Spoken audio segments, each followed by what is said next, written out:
Boa tarde, pessoal.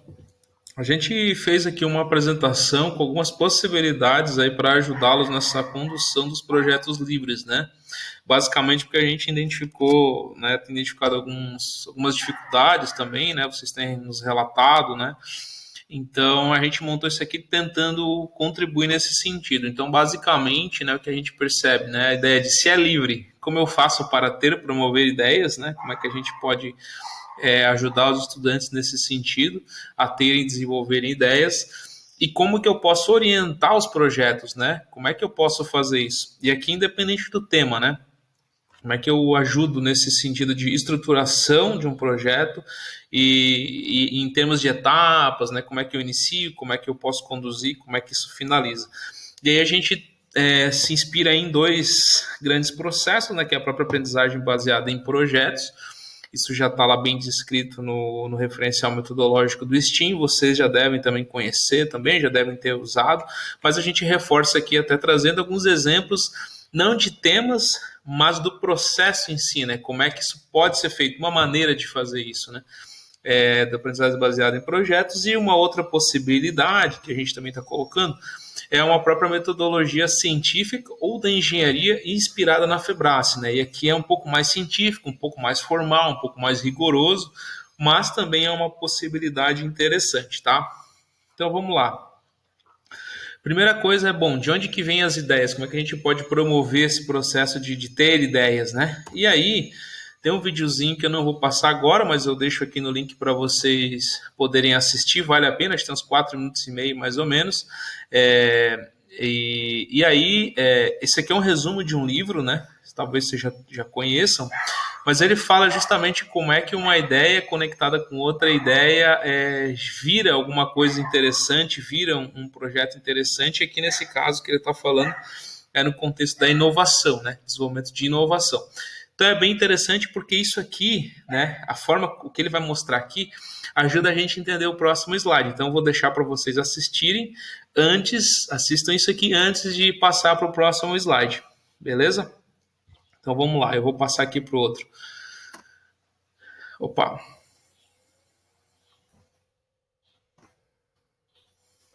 Então vamos lá, né? Esse esquema aqui que vocês estão vendo, ele foi desenvolvido, né, por essa autora aqui, e foi pensado para a educação não formal, né, no contexto de educação maker não formal. Por isso que eu coloquei adaptado, porque eu peguei isso e fiz algumas adaptações.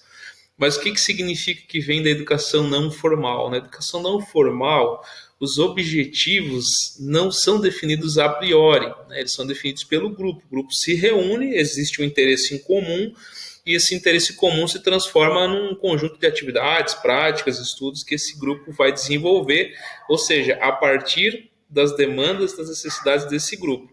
No caso do itinerário STEAM e da escola formal, nós temos a educação formal e ela tem um objetivo de aprendizagem, tem vários objetivos de aprendizagem, de desenvolvimentos, né? Que são dadas pelo currículo, basicamente. Então, por isso que eu acrescentei aqui esse círculo aqui em cima, o currículo, e aqui também esse outro círculo grandão aqui de fundo, também o currículo. Então, tudo que for feito aqui tem que ser orientado pelo currículo, certo? E aí, como é que a gente pode ler isso aqui? No caso da educação formal, nós temos o currículo, essa parte aqui corresponderia, né, essa parte mais à direita, corresponderia à própria unidade curricular, né, ela tem demanda de fazer esse tipo de coisa aqui, e o currículo aqui tem o papel de orientar, né, direcionar os projetos que são desenvolvidos. E aí, como é que a gente faz para ler isso aqui e para pensar como é que isso nos ajuda, né, a conduzir os projetos, mas mais do que conduzir os projetos, a desenvolver grupos de interesse, grupos de ideias que também são orientados pelo currículo, certo? Então a gente começa aqui em cima, ó, no verdinho aqui, esse fluxo. Existe um grupo já de interesse dentro das unidades curriculares, né? Dentro ali do que vocês estão desenvolvendo. Grupo de interesse pode ser a turma inteira, né? Interessada em algum tema em comum, ou pode ser dentro da turma alguns estudantes ali que têm afinidade com determinados temas, determinadas áreas e têm vontade de fazer alguma coisa nisso, né? Então, beleza, já tem? Sim. Então, agora, ó, ele possui um projeto para fazer, ele já sabe o que eles vão fazer, tem uma ideia do que eles gostariam de fazer? Sim. Se eles já têm, então eu vou para o próximo nível. Esse grupo de interesse possui o conhecimento necessário para organizar e realizar o projeto? Eles conseguem fazer isso? Sim, eles já dominam o que eles precisam fazer, eles sabem onde é que eles querem chegar, eles têm os conhecimentos necessários, têm as habilidades necessárias. Muito importante, né? O currículo aqui, ó, tem conexão com o currículo, né? Com as habilidades, basicamente com as habilidades e competências que estão lá no itinerário, na matriz do itinerário, né? E tem relação, obviamente, com os temas das unidades curriculares. Beleza, fechou. Se tem essa conexão, geralmente essa conexão entre o currículo e o projeto, né, o que precisa fazer no projeto não é tão simples, então aqui exige mais atenção do professor, né, para ajudar a adequar, né, esse projeto deles com o currículo, mas aí sim, eles são mais autossuficientes, eles já sabem o que eles querem, já têm bastante conhecimento sobre isso, basicamente, ó, vem aqui na linha de baixo. Go, o que significa Go? Faz o projeto, desenvolve o projeto. Você já sabe o que fazer, você já sabe como organizar o projeto, você já tem os conhecimentos necessários para desenvolver o projeto. É claro que no processo vai se acabar aprendendo, né, mais coisas em função dos objetivos curriculares de desenvolvimento. Mas ele já tem mais autonomia, então vamos embora, vamos fazer o projeto. Então vamos lá, né? Esse cenário ideal aqui de tudo verdinho, tudo sim, geralmente não é o que acontece, né? Os alunos têm dificuldades em identificar grupos de interesse, identificar, né, um projeto, né, e conseguir ter o conhecimento necessário, enfim, conseguir conduzir, desenvolver o projeto assim, de uma maneira meio que sozinha, meio que autônoma. Então a gente volta para cá, esse grupo, primeiro, né, vamos pensar no grupo de interesse, grupo de pessoas interessadas em fazer alguma coisa em comum. Ele existe? Não. Por isso que nós temos as unidades curriculares, né? Então a gente entende as unidades curriculares nesse sentido aqui. Elas vão produzir, né, essas atividades introdutórias, que, claro, acaba indo mais para um conhecimento de grupo, né? Esses alunos vão conversar, vão interagir, o professor pode ficar atento e perceber isso também, estabelecer essas conexões, né? Dentro daquela unidade curricular que está rolando, quem que tem interesse pelo quê, como que eles se comportam e auxiliar nesse auto-reconhecimento, né, de grupos de interesse ali dentro da unidade curricular.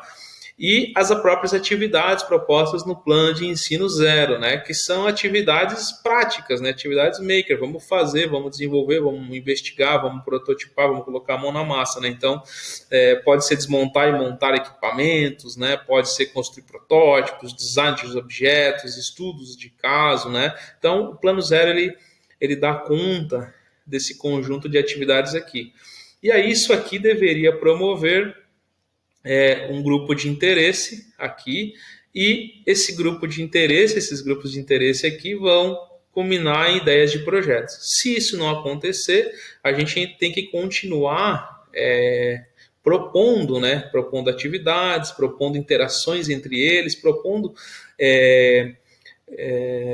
atividades mão na massa, que, né, pode ser projetos, mini projetos, enfim, que vá fazer essas ideias, esses interesses colidirem uns com os outros e que no final, de novo, culmine aqui, né, na existência de um projeto. Bom, se isso acontecer, existir um projeto, sim, vai para a próxima etapa. Se não, se nesse processo todo que foi desenvolvido aqui não tem projeto, não gerou ideias de projetos, né?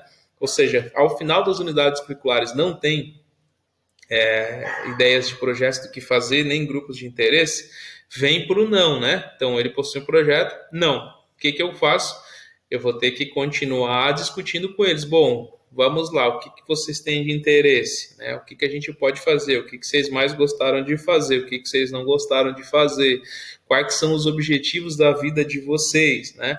Então, volta a tentar encontrar esses grupos de interesse, né? Fazendo oficinas, fazendo pequenas atividades, propostas muitas vezes aqui pelo professor, tá? Alinhadas, claro, né? Sempre ao currículo, mas propostas ao professor. E a ideia é que em algum momento isso, né, faça com que exista um projeto, e aí vem para cá, tá? Aí vem aqui. E aí, né? Então todo mundo chegou aqui, todo mundo já tem um projeto, só que agora, bom, eu tenho o conhecimento necessário, né, para desenvolver o projeto. De novo, sim, vem para cá. Não, né? Então faltam habilidades, faltam conhecimentos. Eu, enquanto professor, né, no caso dos projetos livres, vou ter que pensar como é que eu vou desenvolver essas habilidades, como é que eles vão aprender esses conhecimentos que eles precisam. Eu vou, de novo, eu vou pensar em como que eu vou organizar ó, atividades, experimentos, práticas. Aqui também servem palestras, aulas, né, que seja, né? Por quê? Porque aqui, ó, eles definiram um projeto, só que está faltando conhecimento, né? Se a resposta aqui é não, eles estão demandando conhecimento. Eles precisam de conhecimento, de fato, para poder produzir e desenvolver o projeto deles. Então, aqui faz sentido, inclusive, aula tradicional, falar, apresentar slide, fazer prática, enfim, não importa, né? O que importa é que aqui a gente precisa, então, fornecer esses conhecimentos, essas habilidades para eles poderem atuar no projeto. E aí, quando a gente pensa no que eles precisam, a gente vai montar ali atividades para eles, né? Que são atividades formativas nesses conhecimentos e habilidades que eles estão precisando. Vem para cá. Então, as oficinas, as atividades que eu for fazer, as aulas que eu for trabalhar, são em função das necessidades daquele grupo, né? E aí eu vou ajudá-los nesse sentido, tá? E aí, uma vez que eles têm os conhecimentos necessários, desenvolvem esses conhecimentos, pum, simplesmente vou fazer o projeto, né? Avanço para a execução do projeto.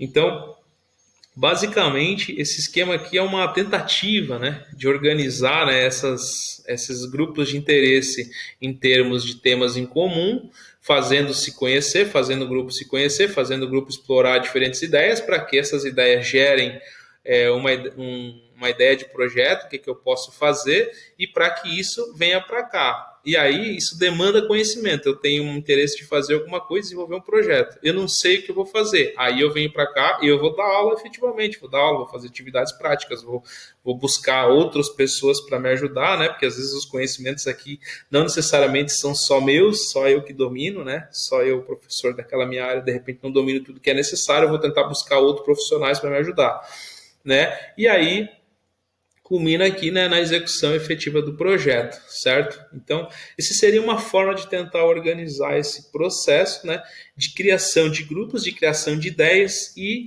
de fazer o conhecimento, as habilidades, né, fazerem sentido, né, dentro desse contexto dos projetos livres, né? Então, acho que isso é bem importante, tá? É claro, né, pessoal, que é sempre mais fácil falar do que fazer, né? Então, é óbvio que isso aqui não é algo simples de se fazer, mas nos ajuda, né, a pensar num processo para organizar essas ideias, organizar esses estudantes e criar grupos de interesse, criar ideias e entender onde é que o conhecimento, né, e as habilidades elas entram aqui nesse contexto, tá? Então vamos lá, uma estratégia depois que a gente tem a ideia que a gente desenvolveu um tema, um grupo de interesse, como é que a gente pode organizar o processo, né, de desenvolvimento do projeto?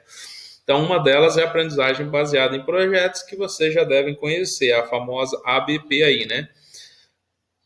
Então aqui tem algumas definições, né, do Bender, basicamente, né? O que significa ABP, né? Consiste em permitir que os estudantes confrontem as questões e os problemas do mundo real, que considerem significativos, determinando como abordá-los e então agindo de forma cooperativa em busca de soluções. E aqui eu só destaco, né, que esses problemas do mundo real, às vezes a gente pode ter a ideia de que é salvar o mundo, é resolver o problema da fome, é resolver o problema da falta de água, enfim, né? Falta de energia. E não necessariamente, né? Esses problemas são problemas bem complexos, até difíceis de serem estudados, assim, né? A gente pode até estudar, mas dificilmente a gente vai conseguir estudar, abordar ele e buscar soluções para um problema tão complexo ou para problemas tão complexos. Então a gente pode pensar em pequenos problemas, pequenas coisas, né? Que fazem sentido aí no contexto da escola, no contexto do bairro, enfim. Não precisa ser nada assim que vamos mudar o mundo, né? Tá. Então isso é importante. E aí pensar que os projetos eles podem emergir dos estudantes, pode surgir nessa discussão em sala, né? Muito daquele slide que a gente estava vendo anteriormente tem a ver com isso, ou mesmo ser proposto pelo professor, né? Por que não? O professor propõe ali um projeto, um tema, um foco, um objetivo. Se os alunos estiverem engajados, estiverem afim, não tem problema, né? Acho que isso é importante também. E aí tem alguns elementos que fazem parte da aprendizagem baseada em projetos que ajudam a organizar esse processo. Então tem a âncora, né? E que basicamente é essa espécie de contexto da problematização que serve para situar o ensino em um cenário do mundo real, né? Pode derivar de um artigo de jornal, de um debate, de um documentário, de um vídeo, de um problema colocado por um jornalista, de um grupo político, de uma apresentação multimídia, de um contexto pessoal, de uma situação pessoal que o estudante, ou que o professor, ou que a escola está vivenciando, enfim, podem ter várias origens. A questão é que isso seja contextualizado de alguma maneira, né? Que faça sentido no mundo real de alguma maneira. Não é aqueles problemas do livro didático que o livro didático inventou e você vê que não faz nenhum sentido aquele negócio, né? Tá? Essa âncora, esse contexto motivador pode produzir uma questão motriz, né? Que aí ela é construída, ela tem que ser construída, ou é construída pelos estudantes, ou construída pelo professor, ou construída nessa parceria, né, entre professores e estudantes. O ideal é que isso aconteça, né? Que os professores e estudantes definam como é que vai ser essa questão motriz, que é uma questão principal, motivadora das questões que envolvem localização, coleta, tratamento dos materiais que vão ser produzidos, né? Os que eles chamam de artefatos. Tudo isso, esses materiais vão ser os artefatos. Ela deve ser inspiradora, ser explicitada de maneira clara para todos devem compreendê-la, né? Professores e estudantes que participem do grupo. Deve envolver aspectos que despertem a curiosidade e o interesse dos estudantes, né? E aqui cabe ressaltar que quanto mais eles participarem dessa definição do contexto, né, do âncora, e quanto mais elas participarem da construção dessa questão motriz, mais vai fazer sentido, né? Mais interessadas, teoricamente, elas vão estar. Assim, eles tendem a considerar a atividade relevante e a se comprometerem com o processo e com os resultados. Bom, a gente falou em artefatos, né? O que é isso? São materiais coletados ao longo da execução de um projeto como potencial de colaborar para a formulação de soluções do problema. O termo artefato é usado para enfatizar que nem todos os projetos resultam em um relato escrito ou em uma apresentação. São possibilidades vídeos, experimentos, protótipos, modelos mecânicos, teóricos, pictóricos, músicas, cartazes, campanhas de publicidade, artigos de jornal, cartas, relatórios, entre outros. Então, basicamente, tudo que for produzido, né? Tudo que for produzido durante o desenvolvimento do projeto é considerado artefato, né? Vai gerando aí, né? Vão sendo elementos que vão compondo o diário de bordo, que a gente vai ver também. Importante, no início de um projeto, é importante definir o que se pretende atingir como produto final, né? Aquilo que se deseja como produto final, que resultará no que justifica todo o trabalho. Para que eu estou fazendo tudo isso? Onde é que eu vou chegar com isso? Né? Por exemplo, uma campanha educativa em forma de vídeo ou cartazes, panfletos ou artigos para o jornal pode ser o produto final de um projeto que envolve avaliar os impactos ambientais do uso de copos descartáveis e possíveis soluções para o problema na escola, né? De modo geral, o produto final é destinado a um público específico que teria interesse em compreender melhor o assunto ou resolver o problema abarcado pelo tema. Então, basicamente é isso, né? Definir bem onde é que eu quero chegar com isso, qual que vai ser o meu produto final, aquilo que está me motivando a desenvolver isso, né?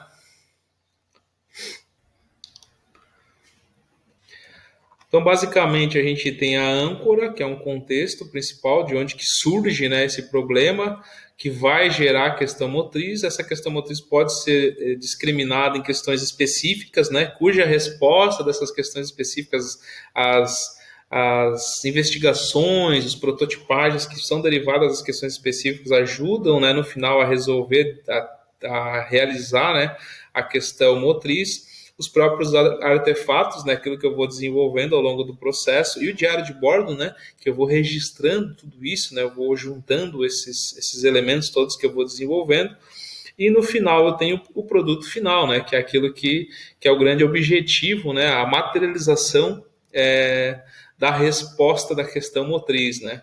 Então, vai ser o meu produto final, tá? Então, aqui tem um resuminho lá na página do referencial metodológico do Steam, né? Página 46 a 48 tem um resuminho de uma descrição desses processos e tem um infográfico lá também interessante de um outro material que pode ser usado para entender melhor isso, tá?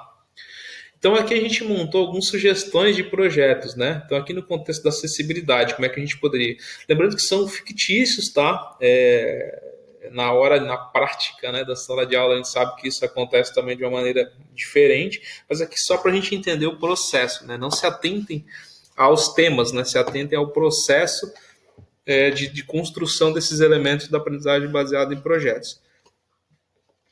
Então aqui, ó, um exemplo, até eu peguei um exemplo aqui de um projeto que foi desenvolvido por esse estudante aqui, né, em parceria com essa aqui, que ficou bem famoso, né, e obviamente o contexto desse projeto aqui não foi feito, né, nessa pegada da aprendizagem baseada em projetos. Esse aqui foi um caso diferente, mas eu peguei ele como exemplo para pensar como é que ele poderia ter sido feito no contexto da aprendizagem baseada em projetos, né? E aí, nesse caso aqui, né, tem a proposição desse sistema para bulas em áudio para cegos, né, em função aqui de um problema pessoal que esse estudante tinha com a avó, se eu não me engano é isso. Então, onde é que surgiu? Qual que é a âncora? É o contexto pessoal dele. O contexto pessoal de vivência dele, ele percebeu que tinha um problema ali, né, que ele poderia ajudar a resolver, tá? Opa! Então vamos lá, olha só, como é que a gente poderia pegar esse contexto pessoal dele e transformar em uma questão motriz, né? Que é aquela questão mais geral. Então, pegando o problema dele, que era a avó dele, ajudar ela a fazer a leitura das bulas, né? Essa aqui é uma foto também, não é dele, né? É uma foto fictícia que eu peguei na internet. Mas eu poderia transformar isso numa questão motriz. Então, olha só, do contexto que surgiu, né, da necessidade que ele identificou, a gente poderia pensar de que forma é possível melhorar a leitura de bulas de medicamentos para pessoas cegas ou com baixa visão, né? Que o problema também, em alguns casos, é similar, dependendo do nível aí de visão, tá? Então vamos lá, como é que a gente desdobra essa questão motriz em questões investigativas? Eu poderia fazer várias questões, a ideia é que isso aqui seja construído com os estudantes, né? O que é uma bula de medicamento? Todo mundo sabe o que é uma bula? Voltando aqui, né? Opa, deixa eu voltar aqui. A própria questão motriz, quando ela é construída, ela já indica necessidades, né, de conhecimentos, né, e de habilidades a serem desenvolvidas. Por exemplo, né, o que é uma bula, o que se consideram pessoas cegas, o que se consideram pessoas com baixa visão, né? Enfim, então entender a questão motriz também faz parte, né, do processo. Então, olha só, o que é uma bula de medicamento? Todo mundo sabe o que tem numa bula, né? Para que ela serve, quem que produz a bula, né? No contexto atual nosso aí, né, de gente querendo mudar a bula à força. Então, isso também é importante, né, de ser pensado, tá? O que são cegueira e baixa visão? São a mesma coisa? Não são? O que se configura? Né? O que causa cegueira? O que causa baixa visão? Como funciona a visão, afinal de contas? Né? Existem tratamentos para cegueira ou baixa visão? Qual o percentual de indivíduos cegos ou de baixa visão no Brasil e no mundo? Existem métodos de acessibilidade para as pessoas cegas e com baixa visão? Quais? Né? E quais têm relação com essa questão da leitura? Né? Ou, continuando, quais métodos são eficientes? Quais não são? O que indivíduos cegos ou com baixa visão pensam a respeito dos métodos que já existem? O problema da leitura de bula por questões visuais afeta apenas pessoas cegas ou com baixa visão? É possível desenvolver um novo método, ferramenta? Como esse método, né, pode ser? Então veja que são várias questões que, cara, vão demandar aí bastante estudo, né? Em alguns casos prototipagem, colocar a mão na massa, desenvolver, né? Testar. Então é realmente possibilidades são enormes. Lembrando que isso aqui são questões fictícias que a gente criou, né, só para exemplificar, né? Então a gente teve a âncora, a questão motriz se desdobrou em questões investigativas, né? E claro, a execução delas, né, tem que ter a ver aqui com o currículo. E como é que a gente faz isso? Então olha só, a gente vai lá ver nas habilidades e competências o que eu tenho que desenvolver, e aí como é que eu conecto, né, isso, as habilidades e competências com a questão motriz. Aqui a gente está fazendo até o inverso, né? Mas também é possível, né? Desde que eu trabalhe as habilidades e competências que eu preciso trabalhar, né? Então aqui a gente elencou algumas, né, das ciências, né? Utilizar o conhecimento sobre radiações e suas origens para avaliar as potencialidades e os riscos de sua aplicação em equipamentos de uso cotidiano, na saúde, na indústria e na geração de energia elétrica. Então aqui eu posso tentar identificar, por exemplo, como que a radiação afeta, né, a radiação, por exemplo, solar aqui, ultravermelho, ultravioleta, enfim, como que isso afeta a visão, né, e como que isso pode causar prejuízos, por exemplo, à visão. Seria uma maneira, né, de trabalhar, né, em cima dessa habilidade e em cima do tema que a gente estava pensando ali, né, e assim por diante, tá? Não vou ler tudo. Há outras habilidades e competências aqui, né? A matemática. Utilizar tecnologia para experimentar, investigar, comunicar, programar, criar e implementar algoritmos em contexto de robótica, automação, jogos digitais e aplicativos. No final, a ideia, né, daquela questão motriz tem a ver com desenvolver um sistema que seja capaz de auxiliar no processo da leitura de bulas, né? E no caso específico da solução daquele estudante, foi um aplicativo. Então, tem tudo a ver, né? Usar a tecnologia para comunicar, programar, criar, implementar algoritmos que vão aí resultar em aplicativos para diversos fins, né? Então, tem aqui uma conexão. A gente pode também pensar em habilidades das artes, né? Que vai ter conexão com esse projeto aqui. E aí, no final, né, o produto final que já estava definido lá no início seria realmente desenvolver um aplicativo que facilite a leitura da bula pelas pessoas com baixa visão ou cegas, tá? Então, esse foi um produto final. Então, aqui tem um exemplo de estruturação, né, desse projeto conectado ao currículo no contexto da aprendizagem baseada em projetos. Vamos ver mais um exemplo. Então, aqui é um projeto aí no contexto, né, da imigração haitiana. Na verdade, esse projeto ele tem mais relação, obviamente, com a área das ciências humanas, né, e da linguagem, como nós vamos ver, mas também não impede de fazer outras conexões, tá? Então, vamos ler como é que é. Então, o exemplo de ângulo, né?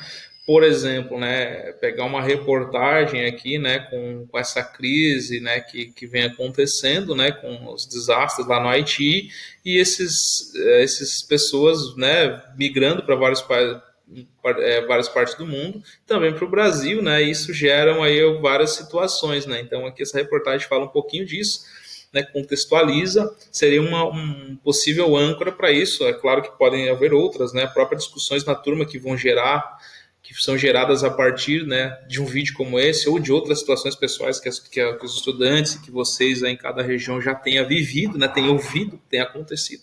São discussões muito importantes para gerar essa âncora, né, que vai ser esse plano de fundo, essa contextualização para aquilo que vai ser feito. Então, a partir disso, né, a gente pode pensar numa questão motriz, né? Quem são os haitianos que imigraram para Santa Catarina? Quais suas trajetórias de vida? O que esperam encontrar no Brasil? Então, mais uma vez, né, aqui são questões fictícias, mas a ideia é que essa questão motriz, que aqui na verdade são 3, mas tudo bem, né? Isso emerge, né, em parceria com os estudantes nessa discussão de sala de aula, tá? E aí a gente pode, de novo, né, desdobrar isso em questões específicas, né? Então vamos lá, qual é o contexto geográfico, político, econômico do Haiti? Quais as características socioeconômicas da população haitiana? Quais as principais causas da imigração do Haiti? Quais as principais escolhas de imigração de haitianos para o Brasil? Qual a percepção dos haitianos sobre o Brasil? Qual a percepção de brasileiros sobre os haitianos? Né? Então são várias possibilidades. Onde atuam os haitianos que imigraram para Santa Catarina? Quais as trajetórias de vida dos haitianos que imigraram para SC? Qual é a realidade escolar dos haitianos em SC? Então, são todas coisas que a gente vai ter que investigar e isso vai auxiliar a responder, né, a questão motriz, né, as questões motrizes que estão ali, né? Então, aqui são só alguns exemplos também, tá? De novo, né, conexões com as habilidades lá do nosso currículo. Então, olha só, vamos pegar aqui a primeira. Analisar a partir do que a gente precisa desenvolver nos estudantes, né? Que os estudantes desenvolvam. Analisar a partir de referências contextuais, estéticas e culturais, efeitos de sentido decorrente de escolhas e composição das imagens, enquadramento, ângulo, profundidade, iluminação, movimento de câmera, das performances, dos elementos sonoros e das relações desses elementos com o verbal, levando em conta esses efeitos nas produções de imagens e vídeos para ampliar as possibilidades de construção de sentidos e de apreciação.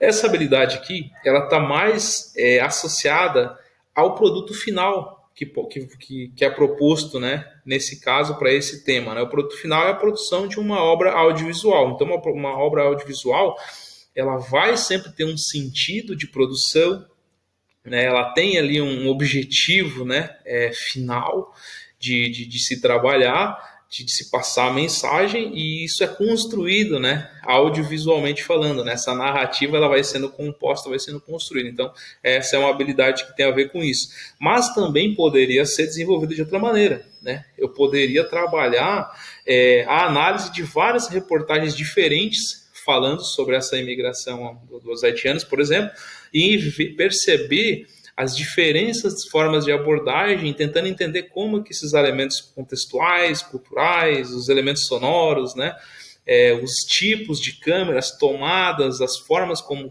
você filma, as perguntas que são usadas, né, nesse processo de produção dessas reportagens, para fazer, né, esse processo de estudo e investigação a partir dessas ideias aqui, né, que envolve analisar esses referenciais contextuais, né, associados ao vídeo. Essa produção, por exemplo, produções audiovisuais, né? Então, são possibilidades que eu tenho para trabalhar essa habilidade no contexto desse projeto. E assim vai, né? As outras também, vou pensando como é que essa habilidade, né, se conecta com aquele tema, como é que eu posso trabalhar essa habilidade dentro desse tema, né? Então, há várias possibilidades, tá? Ó, elaborar roteiros para produção de vídeos variados, né? Blog, blá, blá, blá. Então, aqui eu também consigo, no contexto de fazer uma produção audiovisual a respeito, né, dessa imigração, né, eventualmente entrevistando pessoas, entrevistando os próprios haitianos também, né, isso é possível. Então eu posso gerar uma produção que vai fazer os estudantes trabalhar essas habilidades aqui, né. E aí, claro, eu preciso desenvolver agora também rúbricas, né, ou rubricas, melhor dizendo, que vão dar conta de avaliar, né, o nível de profundidade que a gente está procurando desenvolver, tá? Enfim, mais algumas habilidades aqui, né, conectadas com esse projeto. E o produto final, por exemplo, né? Então eu falei em documentário, né, um vídeo, né, um produto final audiovisual, pode ser no tipo documentário, pode ser no tipo reportagem, pode ter outros tipos, né, outros estilos. Mas também pode ser um livro, um e-book com narrativas de vida, por exemplo, né? E aqui tem um projeto interessante que é o SP Invisível, né? Se vocês não conhecem, é interessante conhecer, né? Que é um projeto bem, bem interessante que pode inspirar também um projeto similar nesse contexto do tema desse projeto aqui, desse exemplo. Mas enfim, aqui são só exemplos, né? De como isso pode ser estruturado. Então, mais um exemplo de projeto, né, aqui associados à chuva e à agricultura. Então, vamos lá. Então, a âncora aqui, né, pode ser uma reportagem aqui desse jornal. Agricultores familiares monitoram as chuvas para a tomada de decisões na condução das lavouras. Então, tem uma conexão direta entre chuva, lavoura, né, e instrumento aí de medida e acompanhamento. Então, por exemplo, essa reportagem que fala o seguinte: ó, o regime de chuva influencia a umidade, que interfere na ocorrência de doenças e pragas. Em condições de muita chuva, há muita umidade, que favorece principalmente a temida ferrugem asiática na soja. Dependendo da quantidade de chuva, o produtor terá que fazer a replicação na área, pois a quantidade de água poderá ter lavado o produto. Aqui ele está falando no contexto, né, de um agrotóxico, né, ou biodefensivo, dependendo aí de quem está pensando nisso. Um outro exemplo aqui, né? Defesa Civil alerta para volume alto de chuva em Santa Catarina. Então, são exemplos, vamos trazer esse contexto da âncora, né? Então, vamos lá. Então, como é que a gente poderia pensar, né, numa questão motriz associada a esse tema, né?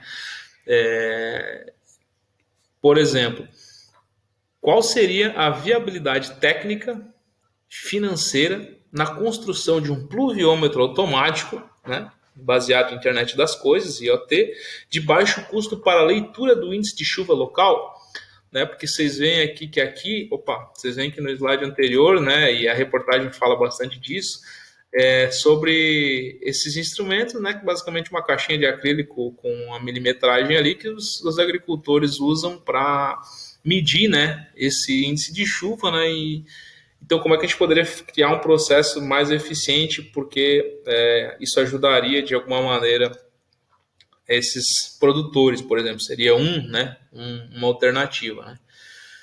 Então, questões investigativas. Qual a importância e aplicações do monitoramento de índice de chuva local na cidade, no estado?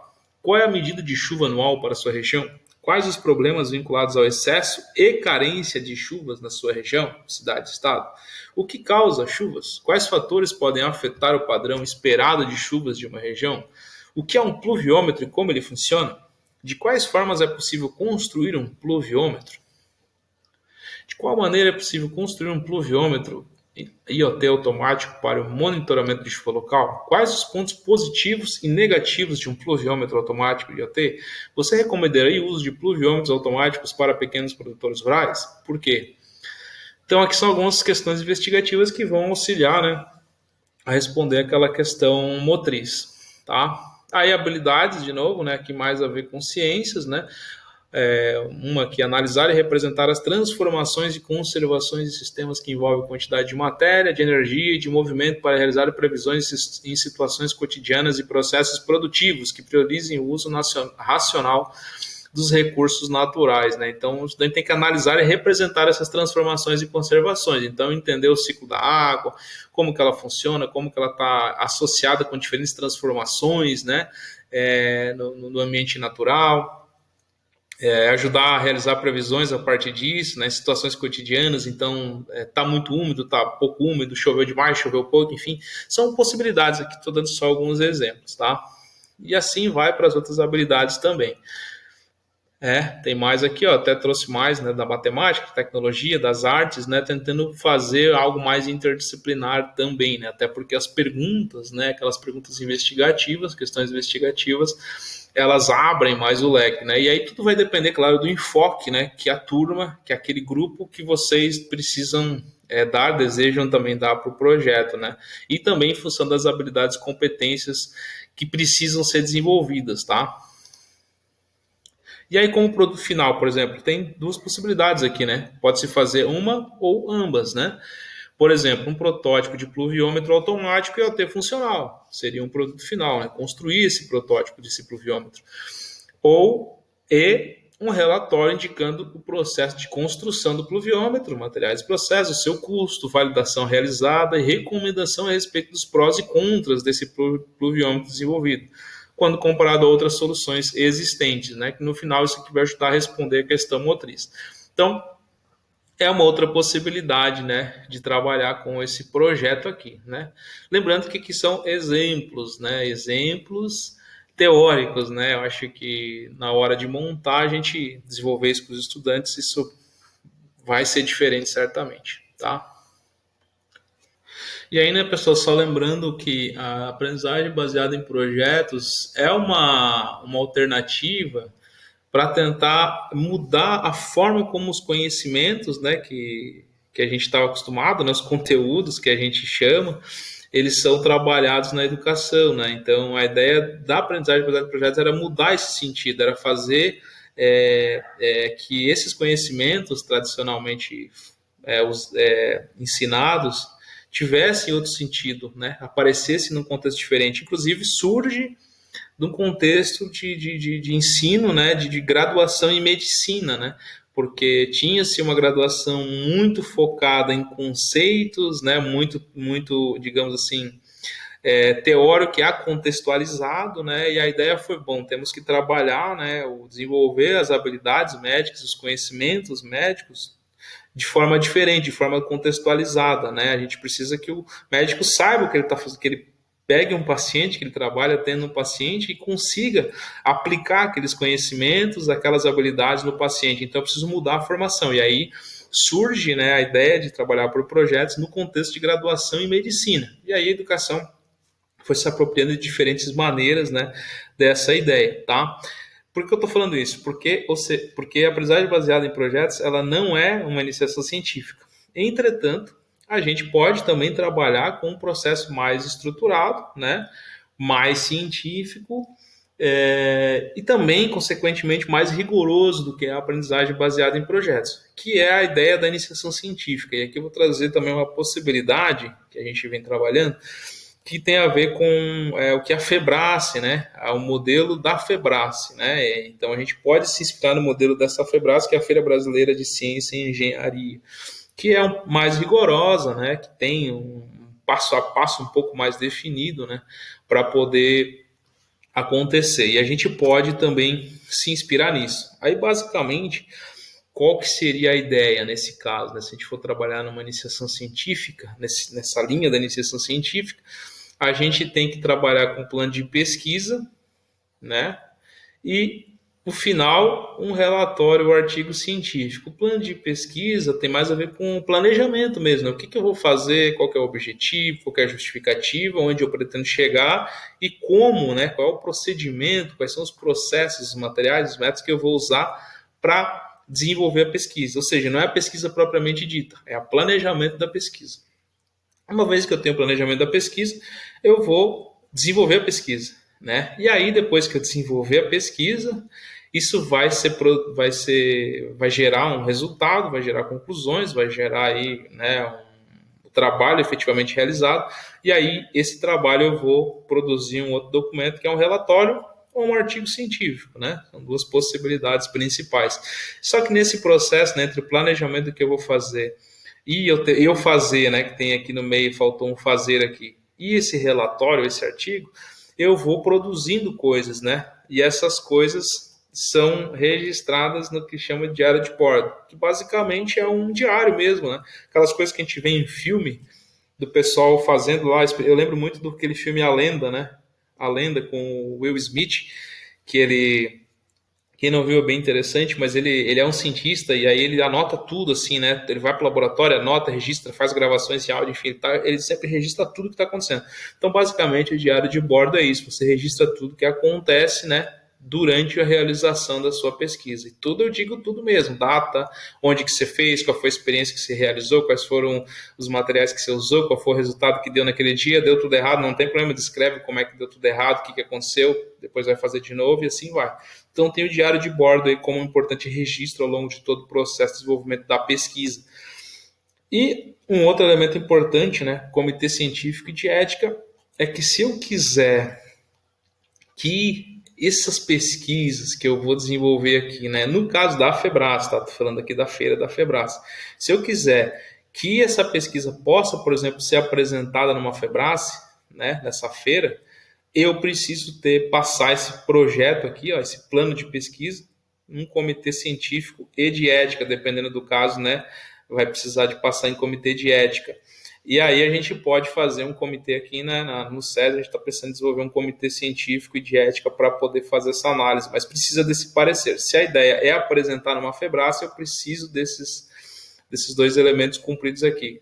O projeto tem que passar por um comitê científico e de ética, dependendo do caso, antes da pesquisa ser realizada, né? Então, o plano da pesquisa eu passo num comitê científico e de ética, tá? Mas, se eu não quiser inscrever na Febrace, eu não preciso, né? Se eu não quiser trabalhar isso, eu posso fazer a pesquisa, se eu não for apresentar, e eu vou usar basicamente algumas estratégias. No caso da Febrace, eu tenho aqui, né, o método científico ou o método da engenharia, que eles colocam. O método científico tem mais ou menos essa cara, né? Eu tenho que enunciar um problema ou uma afirmação que eu tenho, né? Eu vou desenvolver uma hipótese, eu acho que vai acontecer tal coisa, né? E é o que eu vou testar, o que eu vou investigar. Vou desenvolver um procedimento para testar essa hipótese. Bom, eu acho que vai acontecer isso. Como é que eu vou testar se isso efetivamente acontece ou não? Então, esse procedimento. Vou observar esses resultados que eu vou obter fazendo, né? Desenvolvendo aqui esse procedimento. Vou analisar esses resultados e vou concluir alguma coisa. Basicamente é isso, né? O método científico é esse.